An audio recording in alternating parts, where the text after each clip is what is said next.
Hey everyone, welcome to Gadget Talk here on the Geocache Talk Network. And thank you for joining us tonight. We know you could be watching something else, but I think this is going to be more entertaining. You can go check that out later. Nothing's going to happen for a while anyways. But once again, we are here. We are going to be doing a phenomenal build. We're going to be doing the Crack the Code, which I've done one of these before myself. I've solved one, but I hadn't solved it until actually I made one. And this was actually Chad taught me how to make this, so he's going to teach you guys how to make it tonight as well. So how are you doing, Chad? Doing great. It's a great night to be on. Take my mind off of other things. Yeah. But anyway, yeah, it's going to be fun. We're going to build the Crack the Code, whatever you want to call it. You can use it for many, many different things. But I guess before we get into that, we probably should take care of our sponsors. Yes. If you would like to become a patron, click on the Become a Patron link on the front page of the Geocache Talk website, or head over to patreon.com/Geocache Talk for more details. Patrons get the now famous blackout coins and other geocaching items during the year. Support levels start as low as the Bison Tube level, which is only $3 a month. Logwork, the creators of the fantastic logbook, made with genuine write-in-the-rain paper. The logbook's designed for the micro containers of the present and future, geared towards the hider who'd rather go caching than doing cache maintenance. Find them at logwork.com. That's logwerk.com. All right, so that's taken care of. Now, also, I want to let everybody know we have got the build list and we were working on it beforehand. And if we come up with more parts that we need to put in there, I'll put them on as we're going through it. But you can go to it, and I'm dropping it right now into the chat, and it's at geocachetalk.com, crack the code. So that is where the link to be able to get the build list on there. There's a lot of different things on there, from the Arduino that you're going to need to the battery holders, some wire, different keypads, different breadboards, and there's a whole kit. If you just want to buy the kit, you can pretty much get everything in that as well. So, but that's all of it except for the pre-wired LEDs. The pre-wired LEDs are not in the kit. So, but we've done so many with those pre-wired LEDs. Hopefully you still have them. And if you don't, and you've blown through the 140 that's in there, awesome. I want to go come find your caches. So yeah, exactly. So, all right, Chad, let's get started. Okay, great. Well, to start out here, and we're talking about the kit, so you can buy this individually or a kit. If you don't have any Arduino components, then you may want to buy the kit to start out. I think the one we put on there was like $36. Yeah. Which should it's probably a little bit more than if you bought everything separately, but it would give you a lot more options in the future, a lot more modules to use with the Arduino that you can use in the future. So, but again, that's up to you. Tonight we're going to be working on the Crack the Code, which is going to be we're going to be using a 4x4 keypad, a 16x2, which we can actually, I guess, go to it, a 16x2 LCD display, and then an Arduino Nano is what I'm going to be using to build this. So it's not going to be too much. Now, tonight we're going to actually work with we're not going to use the I2C display, which is only a 4-wire that comes out. We're going to go ahead and go old school with this, where we have to use a 10K potentiometer to run this, and then also 12 wires versus 4. But right. I want to teach you the painful way first. Right. And I do know, unless they changed it in the kit, when I did the kit version of this is the way I had to do it too. They didn't have the I2C in there yet. They might have changed that now with some updates, but I don't know. So yeah, you have to look at the kit. And that's up to you. So we'll be covering the I2C display here at some point. But when you're making this, you can go with either the 16x2 display, or if you didn't have out, but you can go with the a 4x20 as well, or 20x4 display too, which is a bigger display, and it gives you more lines. Right. It's up to you. It's a real quick, simple change in the code, which we can show you as well. But this is compact. It fits in a lot of caches or a lot of boxes. So we're just going to start with this. If you could slide the breadboard up just now to your left a little bit. There you go. Right there. Okay. Yeah. We're working on a new camera for the build cam because it seems like we just cannot get it to focus correctly. There we go. There's focused. There we go. Good. It's going to be For kind now. of close, but it'll work. So what we're going to do is start off with our wiring on everything. So if you notice on the breadboard, and the reason why we're doing this on the breadboard is to teach people, so you can actually experiment with it without actually having anything put in permanently. Right. So if you have a bigger breadboard like this and you're not getting power from one end, but you have power going in, it's probably because you don't have these jumpers here in the middle. So you'll need these two jumpers here to get power onto this side if you're running something off of this board here. Right, because that's basically two breadboards put together, and it just has that jumper in the middle. Yeah, exactly. So, anyways, that's what those are for. So if you're not getting power, check on that. So I have everything installed. These come out very easily. They're just go ahead. They have the pins on them already, and I just have them popped in there. And if you're putting this out and you're not you don't have the soldering skills you may need, or you don't want to purchase the boards that we use on here, the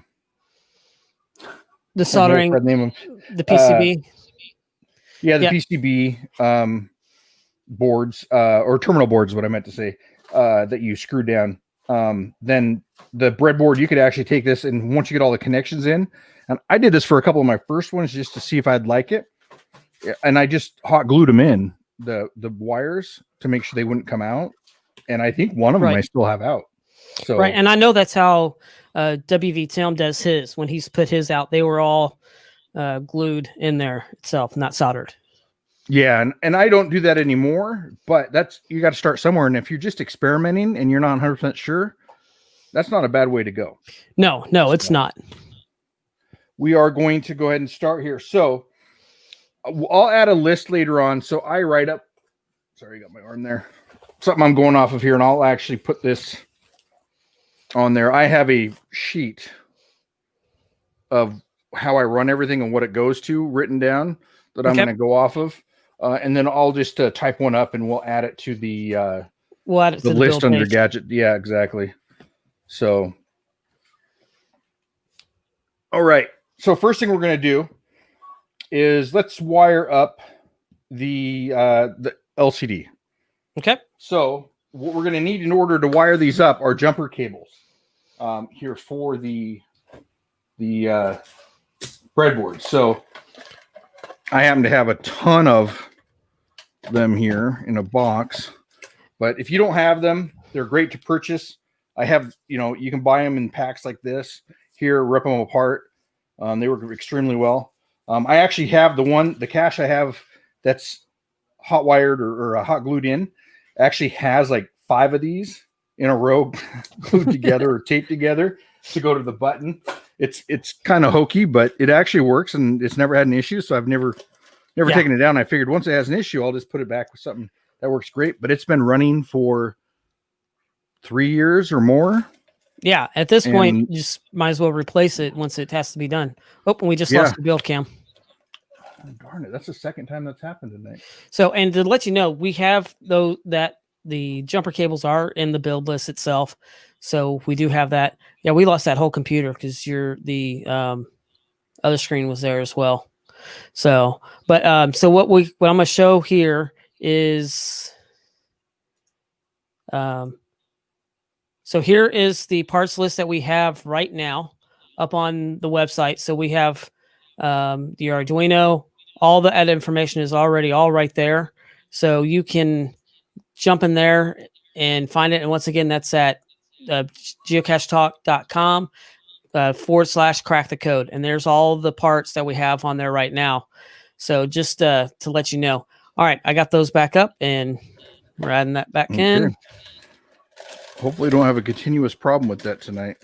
Yeah, hopefully not. But if we do, we do. It's there's crazier things that are happening tonight, but this is great. Hey, just finding our way.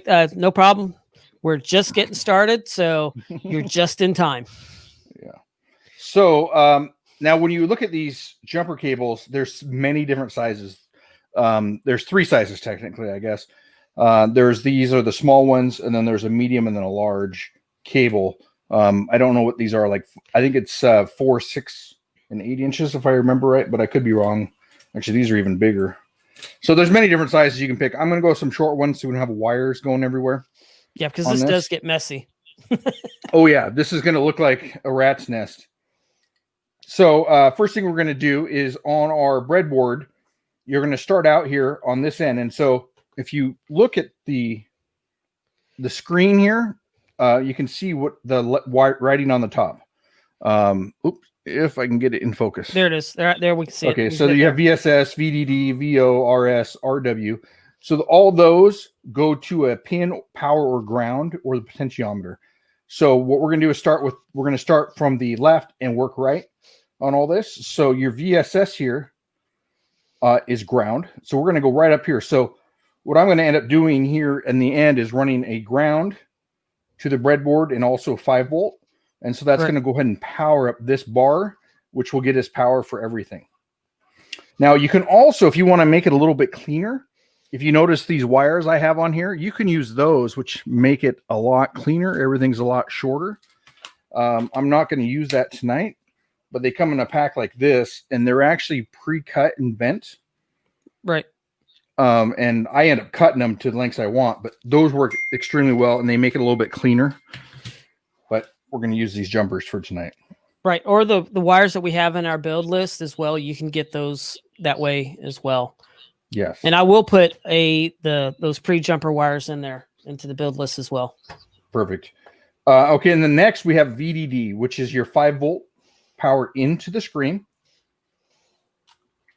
And then after that, we have our VO, which goes to potentiometer. And this is a 10K. And so if you look at the bottom of this, it has 3 pins that go in to it at some point, if it will focus. Anyways, there's 3 pins that go into it or out of it. And so the middle one goes out to the screen, and the 2 side ones is plus and negative, or your positive and negative. Make sure I put that in the right way. So yeah, that looks some good. more. Oh, yeah, it's focused a little bit better. I went a little bit closer. Yeah, it looks. So we're going to go right into the out from the potentiometer. And then, well, I don't use these wires very much. There's some that are a little stiff. Broken. Yeah. Oh. And then the next is RS. It's going to go to AO on your Arduino board here on the Nano. I could move the board closer so I don't have to use such long wires, but I'm just going to go ahead and use a couple longer wires for that, because these smaller ones are not going to, it'll be quite the stretch to get it over there. So we'll go something a little bit. Oh, here they are. I had this wired up. I showed Derek it was working before the show, and then I pulled all the wires, and I was like, where'd all the wires go? I put something on top. Okay. So we're going to go from the RS to the AO.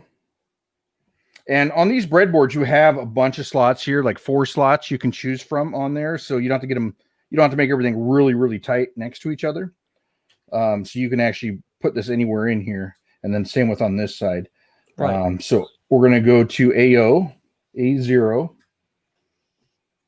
right there, which is on your Arduino. You can see where it's labeled as well. Right. Now, if you wanted to use like the Uno, you could use the Uno versus the Nano as well, but we're just using the Nano tonight. Yeah, and if you use the Uno, you can go directly into the Uno. You don't need to use the breadboard for parts for the part of it for the they go directly into the pins, because the Uno actually has the ports for it to go into. Right. And then now RW is the next thing that's going to go to ground. So I'll use a shorter one. Now, there's all different colors of these wires. I know where everything's going, so I'm not worried about it. When I first started, I had to do them by color. So ground was black and power was red, and I used to have it all listed out. And now that I've done it for so long, and I don't worry about the color. So we're going to go to ground with that one. And then E, which is the next one. So there's 6 on this side and 6 on the far side, and there'll be a couple in the middle that we don't use. So E is going to go over to A1. So I'm going to go ahead and use another longer one for that. So perfect. So that side of the Arduino or the LCD is done. Now we're going to go from this side, and I'm going to work actually now from my right to my left. So we have, again, K, which is on this side here, is going to go to ground. Okay. Let me make sure I'm in K there. And if we're going too fast, well, just watch it again later, because we don't want you stopping right now to rewind, because then you won't catch up. But also, we'd love to see your comments on this, your comments on what you want to think about this cache build as we're doing this right now. So just put those over in the chat itself. Love to hear how everybody's doing tonight, and just let us know in the chat. So just keep it going. Yes. So the second one here from the right is A, and that goes to 5 volts on the breadboard. And then after that, we got your D7 on your screen is going to go to your A5 on the board. Sounds like we're playing bingo. Yeah. Or Battleship. Battleship. Oh, that'd be a fun cache. I've seen actually some games like that I thought would be fun, but I'm not that smart to make them. And then next, we're going to go with D6 to A4. It's a miss.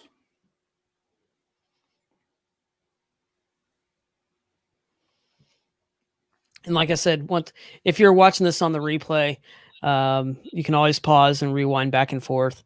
So that's great, because I know I may be building another one of these, and I probably will be watching this same video to come back and do it again. Yeah, after you make your first one, be like, oh, that was really, really easy. Right. And then now we're going to go with D5 to A3.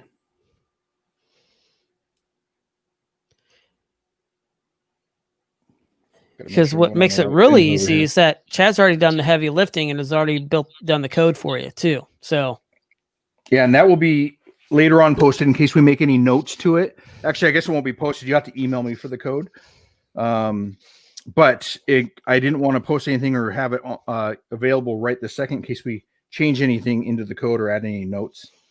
Right. And I am working on to be able to add the codes to the website itself. I'm in the process of trying to figure that out. So you eventually, hopefully, you'll just be able to download the code directly from the website itself. Yeah, so that'd be nice. And then the last one for your screen is going to be your D4. It's going to go to A2. Okay. I'm going to use a longer one than that. So once we have the code and all the notes on that, you can email gadgettalkpodcast@gmail.com to be able to get that code to be able to put for this build itself. And so yeah, like right now we're doing the 16x2 LCD screen. Man, I cannot talk. I need to drink more coffee or something. But there's a lot of them that you're going to find are the I2Cs, and like Chad was saying earlier, those have the 4 wires out of there. But there is a little bit of a tweak to the code itself to be able to do that. And this one is a lot easier to use because you don't have you don't have to do that tweak. And this is, like I said before, if you get the kit, this is the one that they have in the kit itself. Yeah. And then now what we need to do is power our potentiometer. And so we knew that in the middle is our lead that goes to the potentiometer. Now we need to power the potentiometer. It doesn't matter what side you go into with the positive or negative. You just need to go on one of the sides. Right. So we're going to go ahead and add the sides here. So if you notice this, I'm leaving the middle open because that's obviously going to the screen. If you can see that little space that's empty in there, that's what this side here is in. Okay. So we want to, and so that will actually end up being able to adjust the screen, the contrast. So, okay, so that's it for the screen. So Eric, I'm glad you bought that kit. And yeah, it can seem overwhelming because there's just so much stuff in there, but it really walks you through it nice and easy, really slow. Don't get overwhelmed with just seeing all the parts and everything. Just go ahead and open up the program and just start walking through it. And this build was probably one of my first builds that I used to doing this. So this is a great way to start is with this one. So hopefully this will push you to be able to do these builds. Yeah, and I think that this build, you can use this in so many different ways. This is a great build to learn. We can end up adding an RFID card to this if we want to, and taking away the keypad. There's so many different options you can do with this that this is a good place to start. Right. Okay, so next we're going to go ahead and do our keypad on here. So we're going to do our 4x4 keypad. Now the way it's called 4x4 is because there's 4 buttons this way and 4 buttons this way. If it was a 4x3, it'd be 4 and 3. Right. So I like the 4x4s personally. I think it looks cool with the multiple colors on here. And I think the looks of the cache is one of the best things on a cache if you can get one that looks amazing. It's all about looks. It is. That's why you have so many favorite points, Chad. Yeah. You can't say it in front of Audie because he's like, is he second in the US or something like that? I think so. So, let's see. Okay, so our keypad. So, on the bottom of your keypad here is going to be where we're going to pin out of here, and we're going to go ahead and start on this one from our right and go left, and then we're going to be going in. So, on the last one, we went to the D, the digital, or the A, the analog pins. Now we're going to be going into the digital pins with the keypad. So we're going to go ahead and start adding our jumpers to the keypad to the right side. And so this one here is going to go to pin 2 on the digital on the D side, D2. Okay, and then the next one is going to go to D3. It's going to be really simple. And the next one is D4. It's not the right jumper.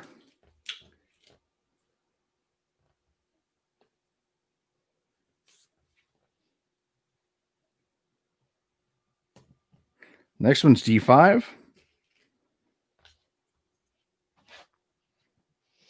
I kind of see a pattern here, Chad. Yeah. Well, the next one's going to mess you up. And there you can go and download different keypads. This is the one I originally got, and I've just never changed from it.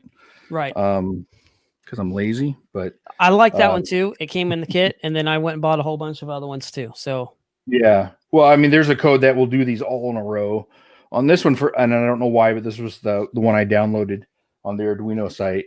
The next one here goes actually to 9, D9. Yeah, that's weird. But hey, that's what happens.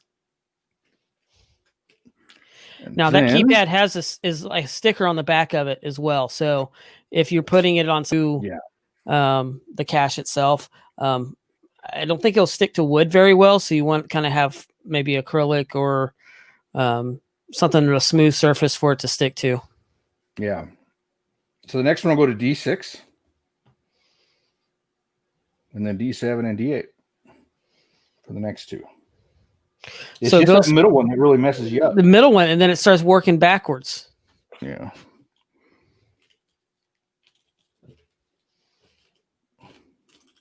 Well, I want to thank everybody for joining us tonight here on Gadget Talk. This is kind of a little bit different. We're doing a smart cache build. We've done some other ones, and I think we're looking at doing some other stuff. Well, I think we were talking earlier that we're probably going to do like a smart cache and then do like a regular gadget cache and kind of bounce back and forth between the two different ones. So we're not always doing the same one all the time. Yeah. And honestly, send us an email. And I have received some emails recently here that we'll actually be addressing on the podcast here soon. But send us an email if you're interested in more Arduino stuff or a certain type of Arduino project. Let us know if you want to see some other type of basic caches, not using Arduino or anything. Let us know, because we're relying on you for the information, to know what you want to see. And you can send that to gadgettalkpodcast@gmail.com. And who knows, if we don't do it here on Gadget Talk, I may do it on my channel. So you'll be able to get it both ways. And sometimes I'm going to be doing some builds on my personal channel that we've done here and that we've done. I haven't done in a birdhouse. I may take this, what we've done here, and put it in a birdhouse, or see how different ways that we can do it. So this is what we're trying to do here, is just more of a jumping off point of how you can do these caches. And there's so many different options on all these different caches. Yes, exactly. Okay, so that is it with the keypad. Now, I also added a couple LEDs so you know if it's locked or not. So I added a green and a red LED, and I actually end up putting the pins on the LEDs myself. But you'll have to either solder them so they're solid, or go ahead and put a pin or something on them to stick them in. Right. That'll be up to you.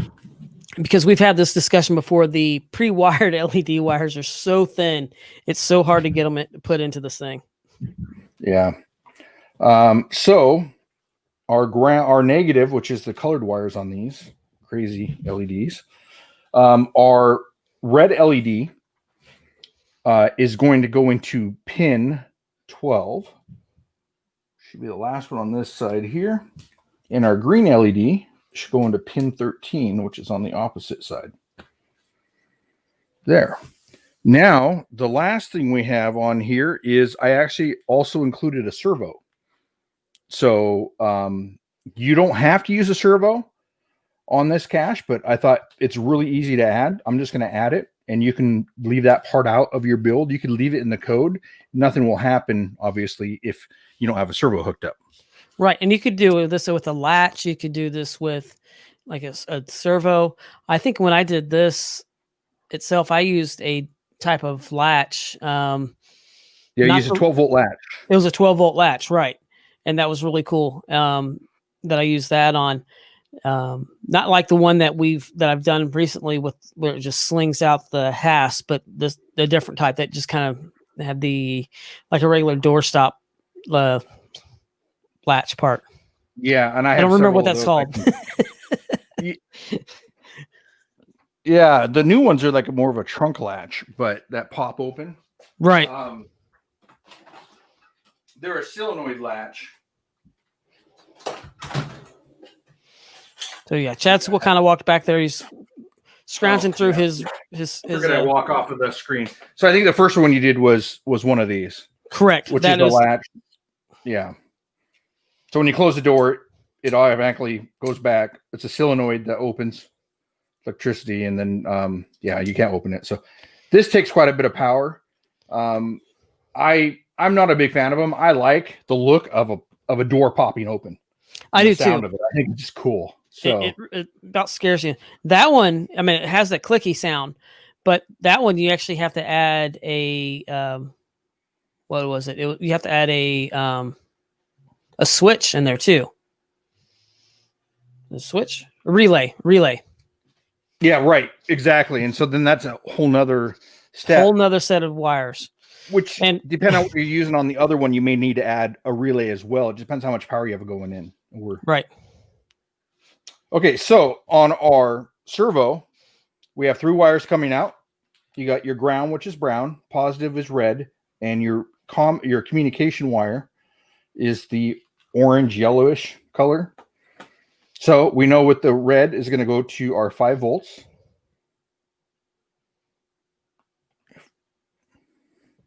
If I can get it in. Brown's going to go to our negative. And then our communication wire is going to go to pin 11. All right. Okay, now the last thing we have to do is to get power from the board over here to the breadboard. Okay. Now, there's other ways to power this, but this is the way we're doing it tonight.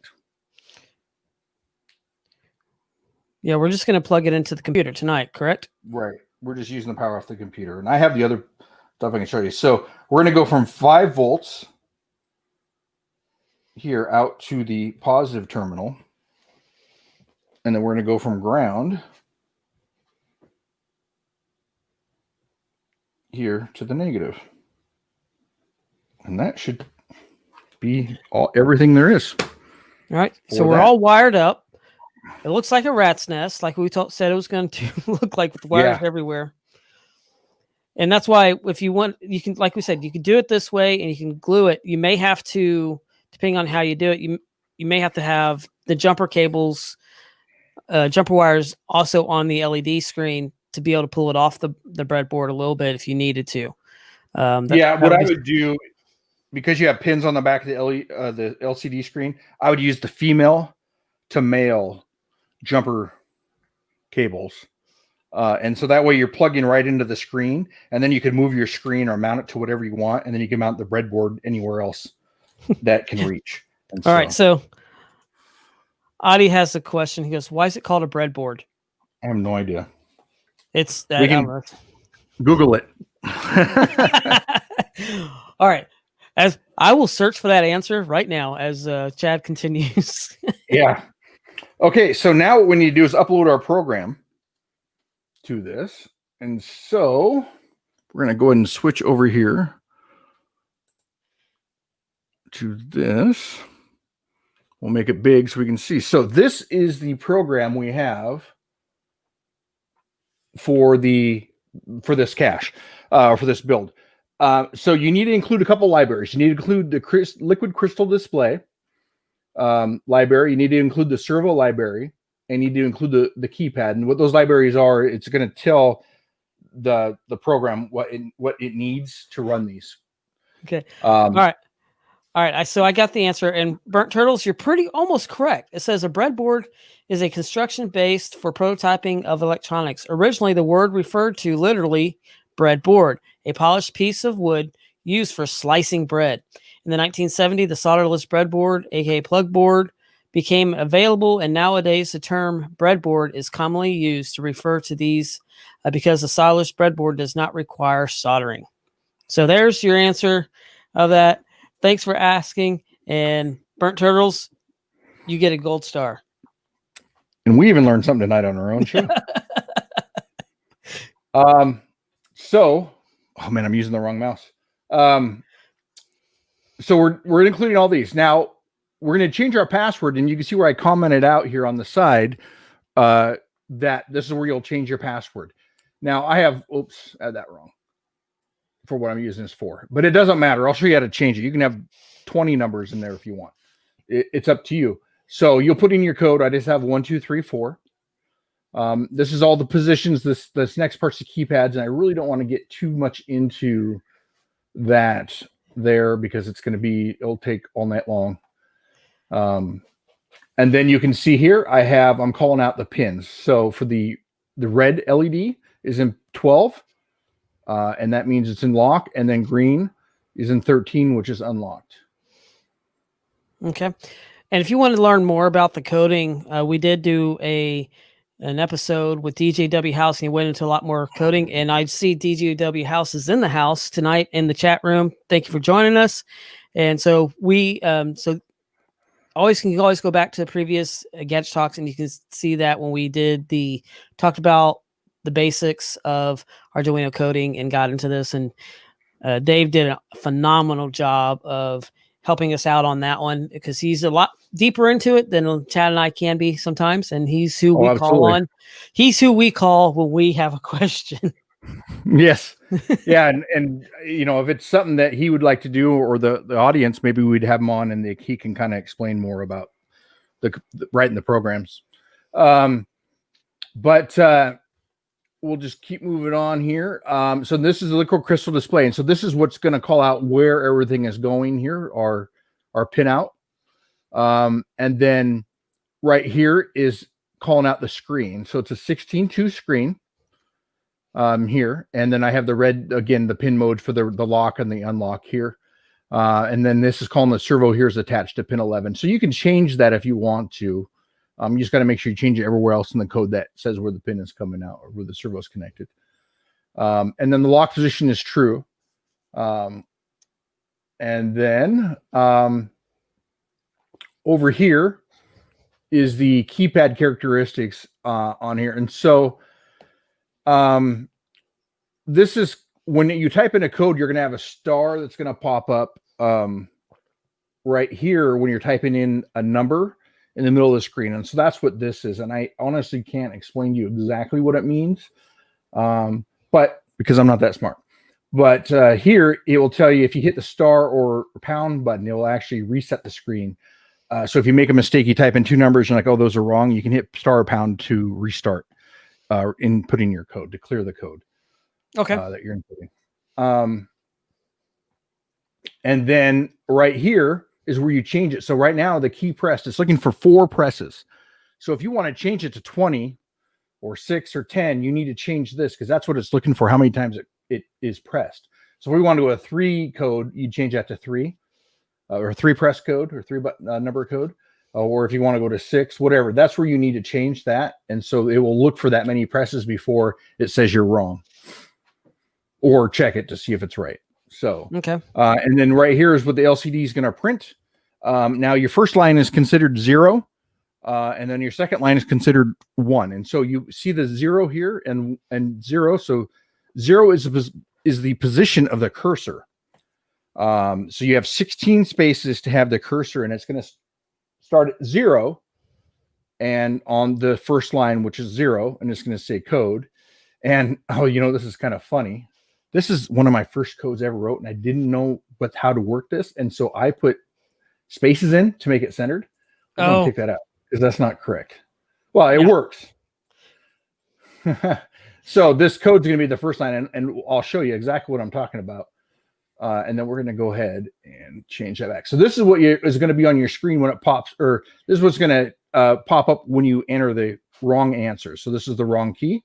It's going to say code denied, and it's going to show it for 4 seconds. So again, on the Arduino, every second is 1,000. So 4,000 is 4 seconds. And then it's going to do a reset position that says fail. Not a big deal. And then here is the cursor set. And so I actually changed this today, which is why it's done correctly. You don't see all the spaces. First line is 0, but I have it over on it's going to start on the third cursor. So it's going to have 2 spaces, 2 blank spaces. And then the third cursor will start the gadget talk, will be the first G. And so the point of that is to center the wording on there. So, and then the second line, which is number 1, is set for 4 spaces over that says podcast. So it's going to say Gadget Talk Podcast when you get it correct.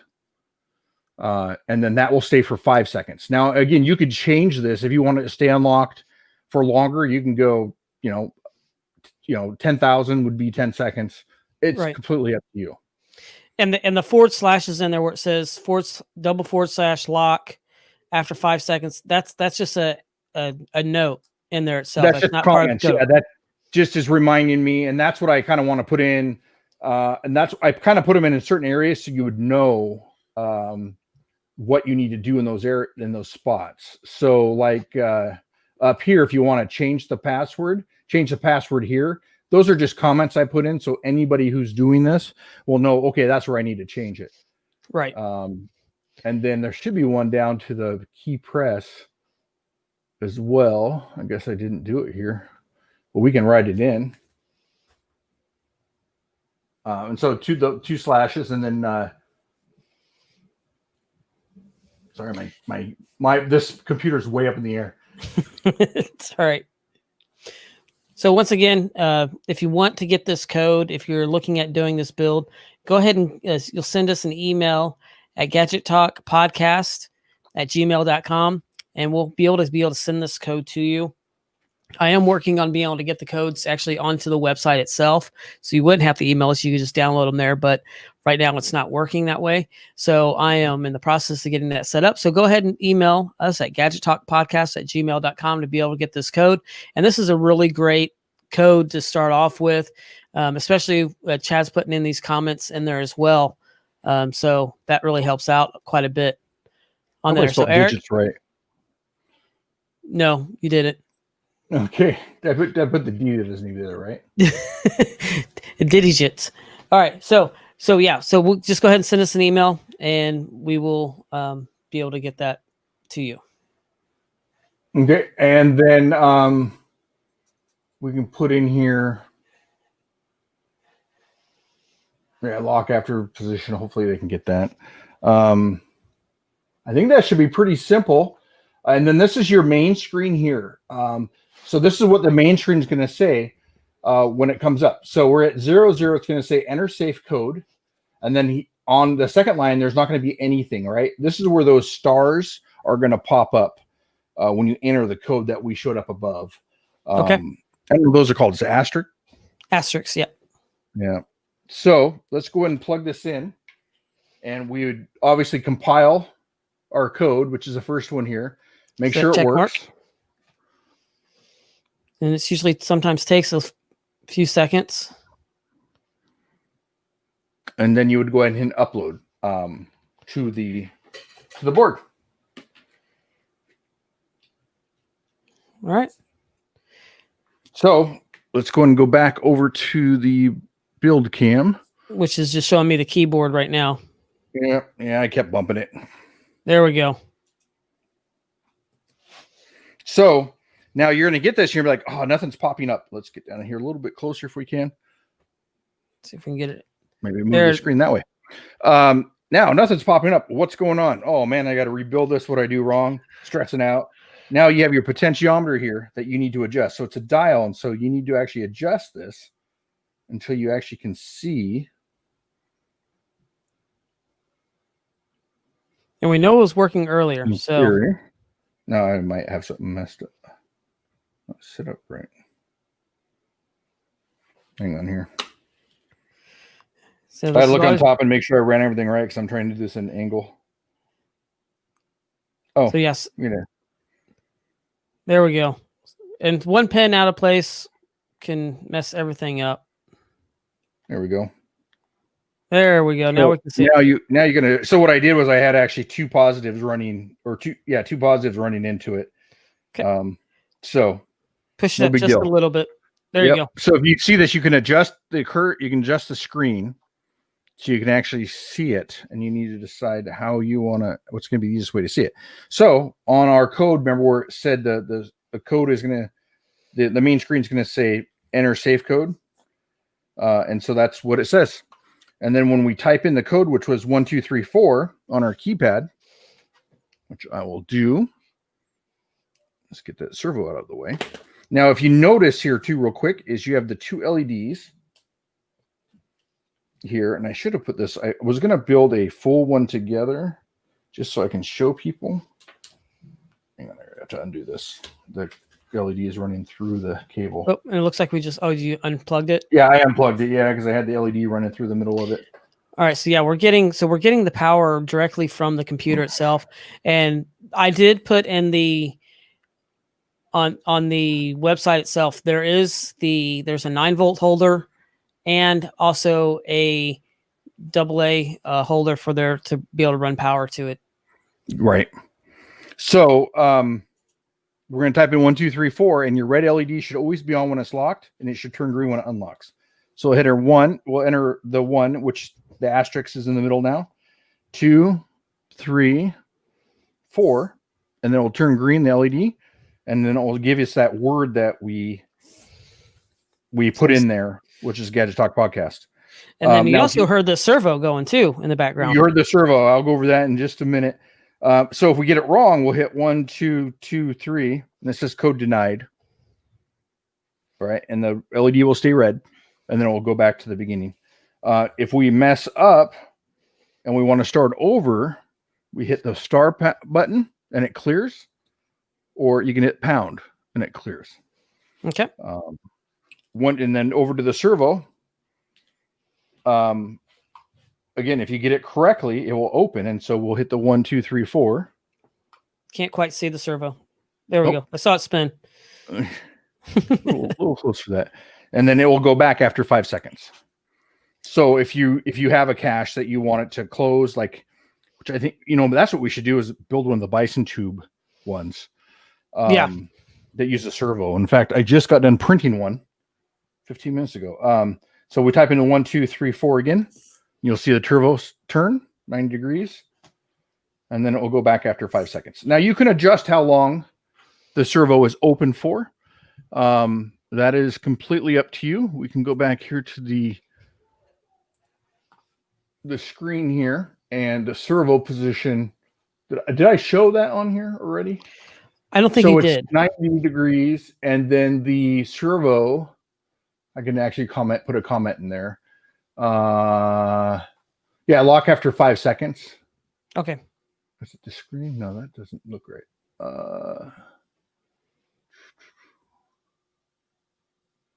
Should say servo.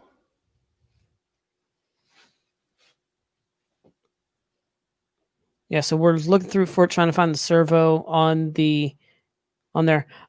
Just find how much does the servo draw? It really doesn't draw a lot. Very little. I mean, we're running all this off pretty much off of 5 volts anyways. So You know what? It's going to go off of what the lock and unlock is that you put the main screen at, actually. So it's running through this. So if we change this to 10, the servo will do the same thing as the LED in the screen. So we'll go to 10,000 and upload that. So do you know the exact amount of how much the servo pulls, Chad? You know, that'd be a good question for Dave. I think it's 5 volts. I think you can do it on 3.3, but let me see what it says on here. There's so many different types of servos too. So this is a small one that came in the kit. I have bigger ones that we use on RC cars that use 5 volts. I think it depends on how much you want. So Dave says, you got that?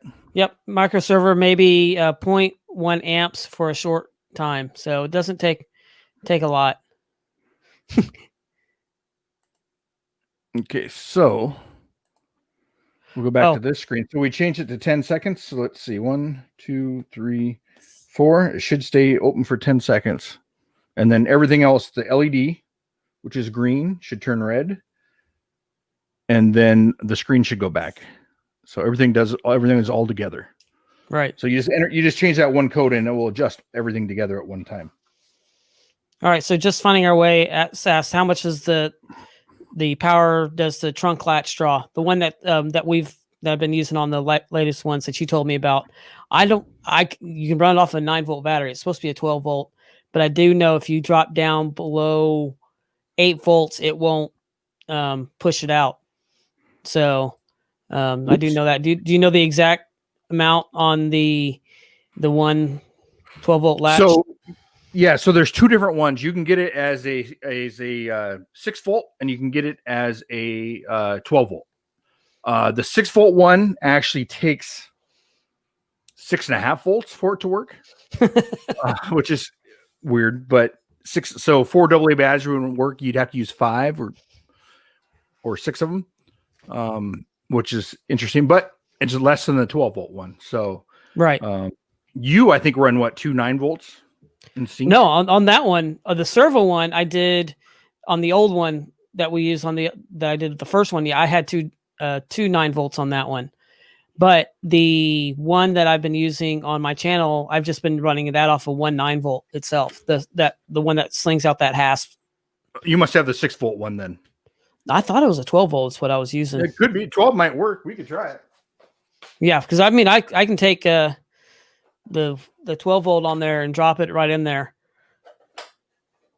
So I did notice when I was playing around with it today, working on this week's build, that battery that I had been using had started running down. So I had to replace the battery. It was just a little bit below 8 volts, and it wasn't pushing out the hasp as well as I was liking it to be. Right. That one's bad. So what you're talking about is this here.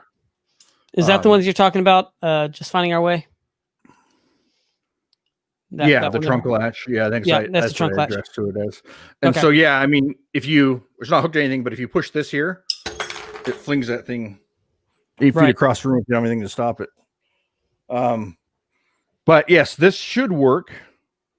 I don't remember if this is a 6 or this is the 6-volt. Is that a 6-volt? Yeah. So here, let's go to the build. Yours is a 6. I had mine. It was a 12-volt. So it looks like I may need to get some 6 volts too. So I don't know if that is going to show up.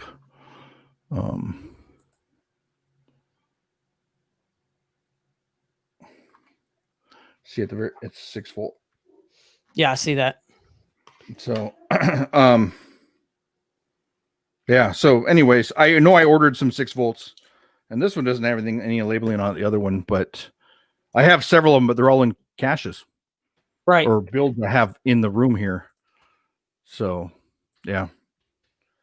So that is a simple way to build a crack the code, whatever you want to do, access type of cache.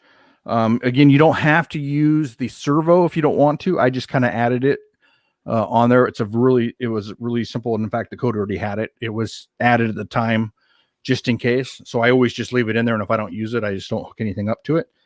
And then of course, less power it's going to need. Now, one thing I use this for, so I use these for a lot of different caches, because really just the keypad and the LCD itself, and then you have to type in a answer to a question on, you can use those on all kinds of caches.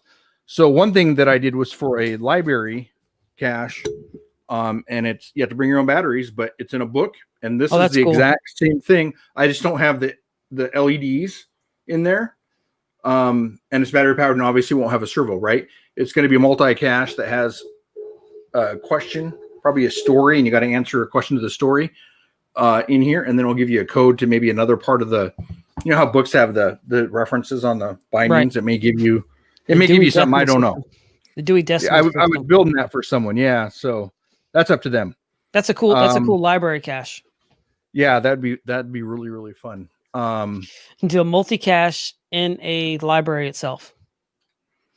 And then one of my caches out there, and this is the one that actually is all hot glued together. It has been out for a long time. And so I have this next to a big box on a loading dock, and you have to get the code to get in right here. And so this asks you a question, which is in the cache page. And so you open this up, you have to find it, which I don't know how many people call me and said they try and ask for a 5-digit code to put in here, and it will give you a 4-digit code to get into the lock. I don't know how many people are trying to put 5 digits into a 4-digit lock, and they call me and say, it's not working. I'm like, did you find the right thing? But anyways, that's one easy way to use it. And then a multi-cache. So I have this out here at a hatchery. And so the finals here, which I don't typically show the inside, but this is staged in 4 different areas of a hatchery, batteries inside them. And so you actually have to read the question here. You have to find it on this huge board. And some of these have like 10 boards that are, within 30 feet of each other. You got to go through and read each one to get the exact answer. You enter the answer in, and it'll give you the lock code. So these are locking boxes. It'll give you the lock code to the next one. And so the front of each one has a number. So you have to start at number 1. First stage, second stage, third stage, fourth stage, and the F is final. So you'll really start at 1, which will give you the beginning. They'll give you the lock code on the cache page to start at 1, and then you just kind of keep going through. Right. And I agree. It's amazing how many people do not read the description on the cache page. And then, of course, Eric says he found that cache that asked for the zip code. So, and then Tom's like, that's just cool. And it really is. And so there's so many different options that you can do with this, just to even start off with. Now, if you don't want to get into doing an Arduino, or it kind of really scares you, there are other options out there to be able to do it, just a keypad to be able to do that aspect, or an RFID card. And those are maybe some builds that we may get to later on, but there's so many different options that you can do with the Arduino in this build itself. So, and that's why we wanted to do this one. And I could show something that if you don't want to, if you're not into the Arduino stuff, you're kind of afraid of it, you don't want to spend the money on it. If you want to just buy something and be done, it's not going to have LCD screen on it. You're not going to have a servo, but it'll have a locking system. You can actually go on Amazon and purchase one of these locks. And Derek's going to be going over these on his channel here. Yeah, in a couple weeks. But you can buy one of these that actually has a lock on it. What were these, $16 or $22? Yeah, something like that. The nice thing about this is if it loses power, if you have it, because this has internal batteries, you just hook a USB to the bottom of it and it gives you power. So the cache owner can go in and do maintenance without having to worry about breaking in. And then the way it's hooked in the back, you can actually extend the wires.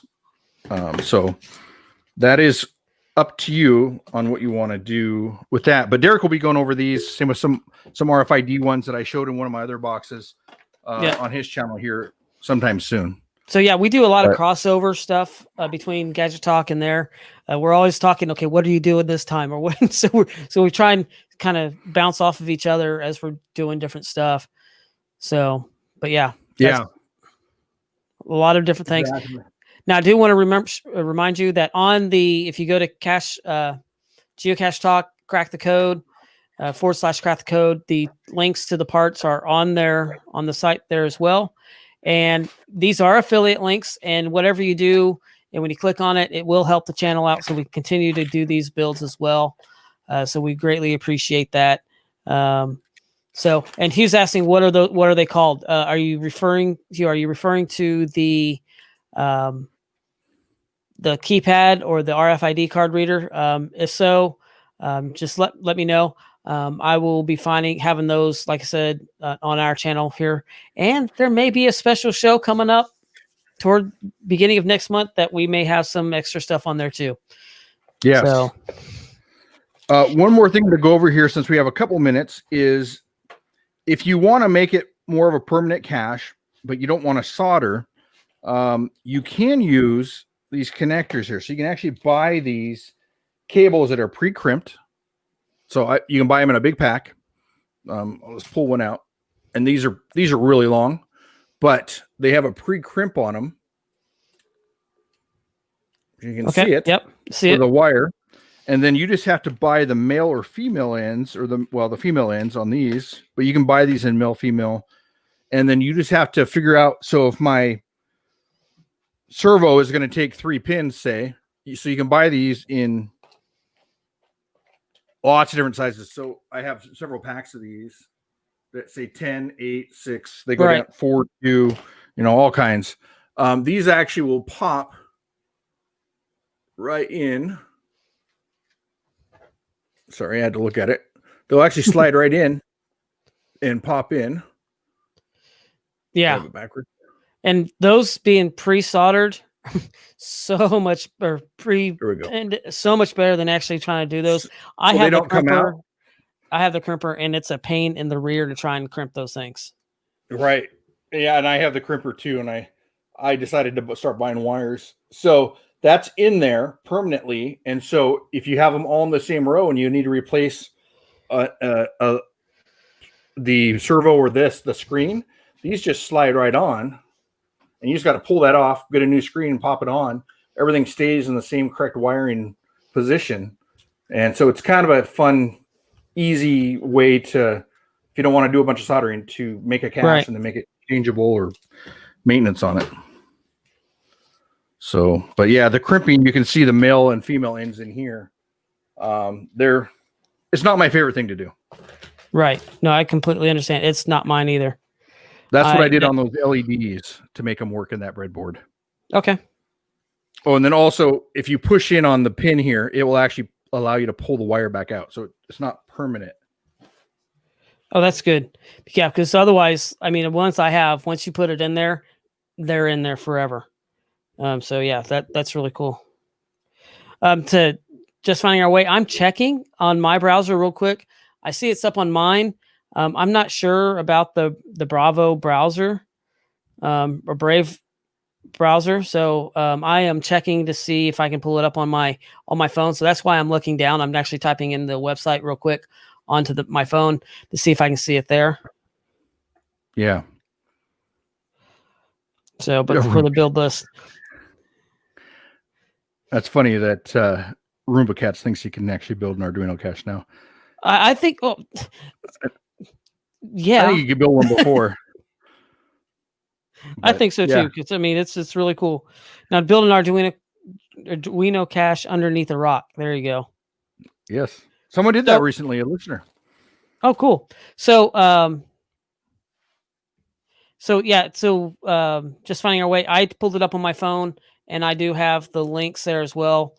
And it may take it a little bit to come up. I don't know, because sometimes different browsers take a little bit for everything to link in, seems like, but you should be able to see those come in there pretty soon. Yeah. Perfect. Well, again, if anybody has a question, make sure the email's at the Gadget Talk Podcast at gmail.com. If you want to see any type of certain type of cache built, more Arduino stuff, less Arduino stuff, more creative containers, even a certain guest, let us know.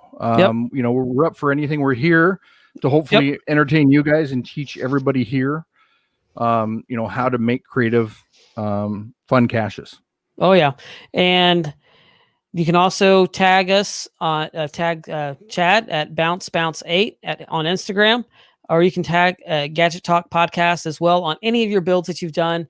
Would really love to see those on there. And so that there may be, who knows, we're working out some different ideas, some different prizes that maybe we might see.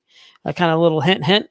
If you do one of these builds and you share it with us, there may be something coming up for you. And then also, Chad, what do we have planned toward the end of the month? So towards the end of the month, we're going to be doing another build. Now, we're debating whether to go from Arduino to a creative cache build, or do we stick with Arduino? Because we want to make it fun for everybody, entertaining for everybody. If someone is not into Arduinos and that's all we do, it's not entertaining for a lot of people. And so we want to make sure we keep the listeners entertained. So we're trying to find the best of both worlds for everybody that we can. So we haven't decided yet. I thought about, again, doing the RFID reader concept to this, or doing something else. In fact, you know what we'll do is we'll do a couple different creative caches. Let's do the RFID or the read switch in a pipe. Okay, that sounds really cool. Yeah, with the LEDs, and then that's not going to take too long. So I'm going to throw a couple other surprises in there for us as well. So it'll be a fun. So it's going to be a mixed bag. Dan Truckenmiller says he would love to see some 3D printed caches that we can do. I just got done printing this what's it called? The preform drop, and I actually was thinking the reason why I printed this just now. And I think Dan actually has a 3D printer now. Yeah, he does. I think that's why he wants to see some of these. Hopefully it's not a secret from his wife, because she probably knows now. I was actually thinking that this could release the preform. So you could actually combine a simple keypad system with the preform. Yes. Right? And so you'd actually have a preform that would pop out of a birdhouse or whatever you want.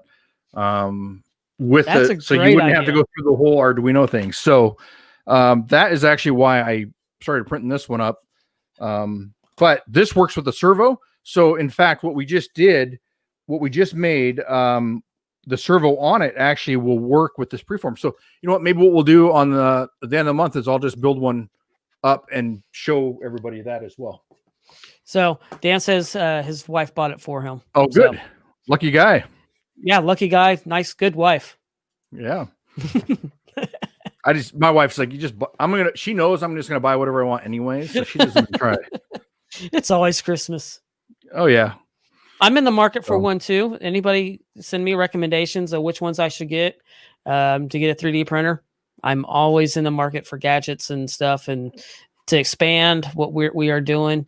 So just kind of making a lot more fun of different things as well. So yeah. So send me an email. You can do that to Derek at behindthecache.com, or just send it to Chad at Gadget Talk Podcast at Gmail, and he'll get it to me as well. So yeah, it's just either place. Just send us. Like I said, I'm always looking for new ideas and new toys, and so my wife says I have a gear addiction. So, but hey, smash that like button. Give us a thumbs up on wherever you're watching. Greatly appreciate it.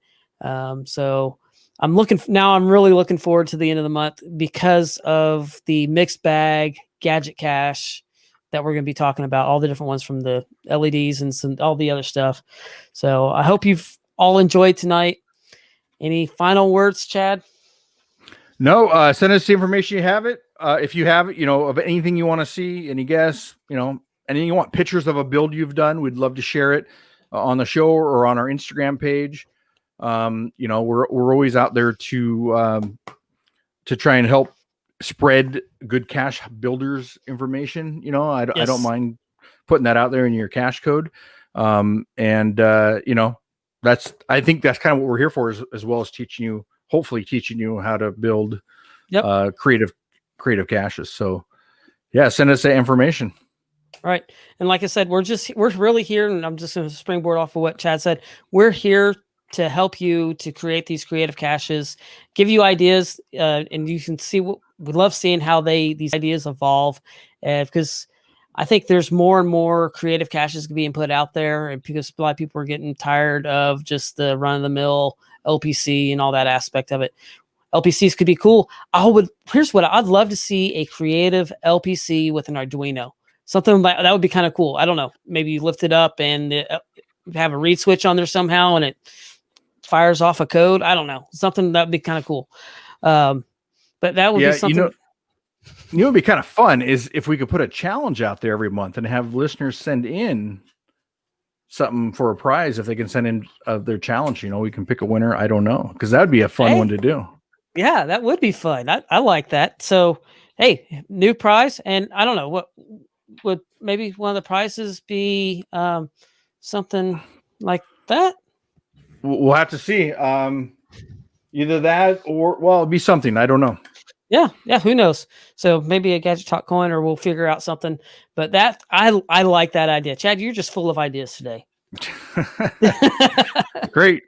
Because I got all 4 hours of sleep last night. That's awesome. I think you might got more than I did. So, All right. Well, everybody, thanks for joining us, and we look forward to seeing you at the end of the month for the build. Now, remember, if you need the code, send us an email at the Gadget Talk Podcast at gmail.com. That's where that is. And if you want to get the parts list, that's at geocachetalk.com/crack the code. And you'll be able to get the parts list right there on there. So thanks for joining us tonight, and we will see you at the end of the month.